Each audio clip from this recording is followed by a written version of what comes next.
Assalamualaikum warahmatullahi wabarakatuh. Berjumpa kembali dengan Mimin yang akan membahas sinopsis alur cerita Terpaksa Menikahi Tuan Muda Antv untuk episode yang akan datang. Namun sebelum Mimin melanjutkan, untuk sekedar menyambung tali silaturahmi kita semua, Mimin mau tanya dulu nih guys, kalian berasal dari kota mana aja?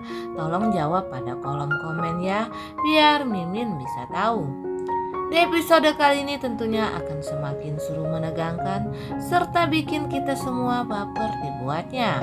Dimana di sini Tuan Muda Abimana sangat kaget dan tegang sekali ketika Dinda ini ke rumahnya memberitahukan kepada Kinanti dan Tuan Muda Abimana kalau saat ini Radit dirawat di rumah sakit karena infeksi pada lukanya. Tentu saja di sini Tuan Muda Abimana yang sangat kaget ini pun langsung mengajak Kinanti bersama dengan Dinda ini menjenguk Radit ke rumah sakit. Ketika sampai di rumah sakit, Tuan Muda Abimana ini bertemu dengan pengacaranya.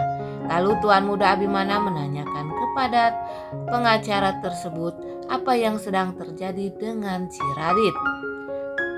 Pengacara itu pun mengatakan kepada Tuan Muda Abimana kalau tiba-tiba saja Radit jatuh pingsan dan dirinya bersama dengan polisi membawa Radit ini ke rumah sakit. Lalu di sini Tuan Muda Abimana ini meminta kepada pengacara tersebut agar pengacara itu mengurus Radit ini agar Radit ini tidak dihukum lebih lama, dan pengacara pun berjanji kepada Tuan Muda Abimana kalau ia akan mengusahakan agar Radit ini tidak dihukum terlalu lama, mengingat kesehatan Radit yang saat ini semakin memburuk karena infeksi pada lukanya. Lalu Tuan Muda Abimana yang masih khawatir ini masuk ke ruang perawatannya Radit. Terlihat di sini Radit terbaring lemah dan belum sadarkan diri. Lalu Tuan Muda Abimana menanyakan kepada dokter bagaimana keadaan Radit. Di sini dokter menjelaskan kepada Tuan Muda Abimana kalau kondisi Radit saat ini belum stabil karena badannya masih panas akibat luka infeksi pada jahitan operasinya Radit. Tentu saja di sini Tuan Muda Abimana memandang Radit yang sedang terbaring pingsan belum sadarkan ini merasa kasihan sekali. Sementara itu, rupanya ini polisi meski Radit ini dalam keadaan sakit, akan tetapi demi tugasnya dan demi keamanan, polisi ini memaksa untuk membawa Radit ini kembali ke tahanan. Tentu saja di sini Tuan Muda Abimana naik pitam ya guys. Ia mencak-mencak marah kepada polisi tersebut dan ia mengatakan kepada polisi tidak mungkin Radit akan melarikan diri dalam kondisi seperti ini, kata Tuan Muda Abimana. Radit ini sedang sakit, tidak mungkin jika Radit dibawa kembali kepada tahanan. Akan tetapi di sini demi menjalankan tugasnya, polisi itu ngotot ingin membawa Radit kembali ke kantor polisi untuk menjalani tahanannya. Tentu saja perdebatan terjadi antara Tuan Muda Abimana ini bersama dengan polisi tersebut. Sementara itu Dinda yang masih khawatir ini terlihat sedang mengobrol bersama Kinanti di ruang tunggu.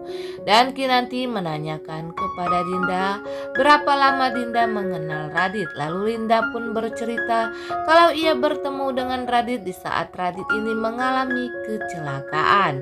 Dan Dinda tahunya kalau Radit ini adalah orang baik. Kinanti pun mendengarkan cerita dari Dinda kalau mereka akhirnya sampai saat ini menjadi akrab yang kemungkinan mereka berdua ini menjalin asmara ya guys ya.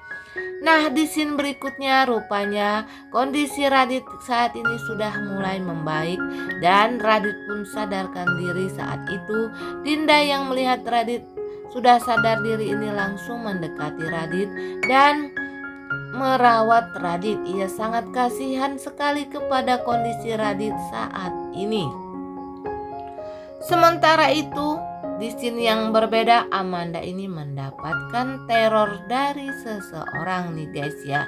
Kemungkinan itu adalah anak buahnya siapa ya guys ya? Kemungkinan anak buahnya Radit nih kalau menurut Mimin. Karena di sini ketika Amanda ini sedang menikmati makannya, tiba-tiba saja ada tikus yang masuk ke dalam makanannya si Amanda tersebut, sehingga Amanda pun terpelanting ketakutan melihat hewan tersebut yang sudah ada di tempat makanannya si Amanda. Dan si Anita, si ular kadut ini yang sedang berada di hotel bersama dengan Kevin, ia pun merasa kesal karena rupanya Kevin tidak membayar tagihan hotel, sehingga Anita lah yang harus membayar tagihan hotel tersebut nih guys. Duh, syukurin ya guys ya, si Amanda ini akhirnya karena sudah tidak mempunyai uang lagi, Amanda ini si Anita ular kadut ini memutuskan untuk kembali lagi ke rumah keluarga Sudirja, di mana saat itu ia membawa koper besarnya dan kembali ke rumah keluarga Sudirja. Tentu saja di sini Eyang Marta, Oma bersama dengan Abimana ini memarahi Anita yang saat ini sudah pulang ke rumah keluarga Sudirja sambil menenteng tas besarnya tersebut. Namun di sini Anita yang dimarahi oleh Tuan Muda Abimana bersama Eyang Marta dan juga Oma Rima ini, ia masih tetap saja membela Kevin meski ia saat ini sudah kehabisan uang karena harus membayar tagihan hotel. Nah guys, kalau si Anita ini sadar ya, tentunya Kevin ini memang bukan orang yang baik, karena saat ini saja Anita harus membayar tagihan hotel sehingga ia harus pulang ke rumah keluarga Sudirja.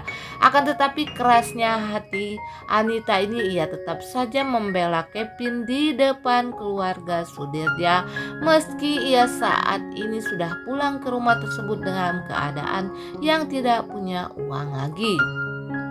Nah guys, kemungkinan di episode kali ini akan diceritakan juga kalau Kinanti ini merasa sangat bahagia karena akan tibalah saatnya Kinanti dan Tuan Muda Abimana ini mengadakan acara 7 bulanan kandungan Kinanti. Nah guys, Mimin kira cukup sampai di sini. Untuk kalian yang baru menemukan channel ini, jangan lupa tekan tombol subscribe dan nyalakan lonceng notifikasinya agar kalian tidak ketinggalan info terbaru dari Mimin.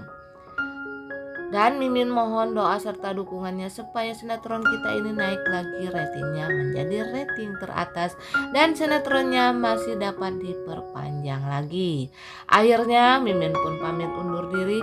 Wassalamualaikum warahmatullahi wabarakatuh.